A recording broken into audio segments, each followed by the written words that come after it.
ITEA, l'innovation au service de la proximité. On voit ce qui ressort le plus, c'est la concertation pour une évaluation réussie, l'évaluation partagée.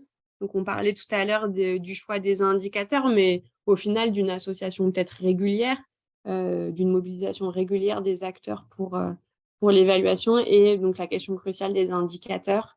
C'est vrai que, enfin, bon, nous chez ITEA, on a l'habitude de de traiter les données, pas les manipuler.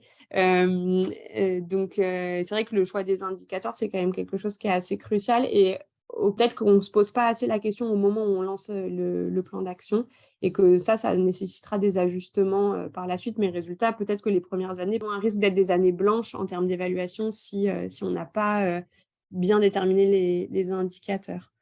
Ce que je note aussi, c'est l'évaluation de la part des partenaires et des élus. Et c'est vrai qu'on en a parlé au moment du pilotage, mais de façon plus générale, vous mentionniez aussi tout à l'heure le fait de pouvoir faire de la pédagogie, que les élus voient la pertinence de la démarche, ses apports. Ça, c'est un enjeu fort, d'avoir ce travail d'appropriation qui peut soit se faire au moment de l'élaboration.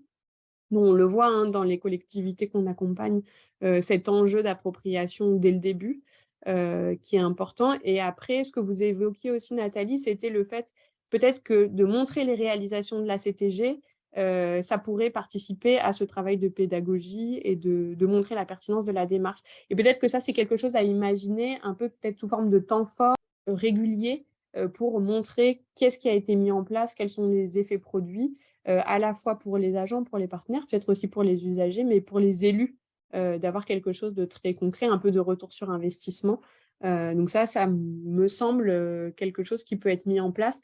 Et je pense notamment à une collectivité qui, au moment de la signature de sa CTG, donc c'était pas encore l'évaluation, a profité en fait du temps fort qu'elle avait organisé pour la signature pour mettre en avant une initiative, une des premières actions qui allait être lancée dans le cadre de la CTG à destination de bénévoles. Elle travaillait sur la mobilisation d'un collectif de bénévoles et donc sous le principe un peu d'ambassadeur.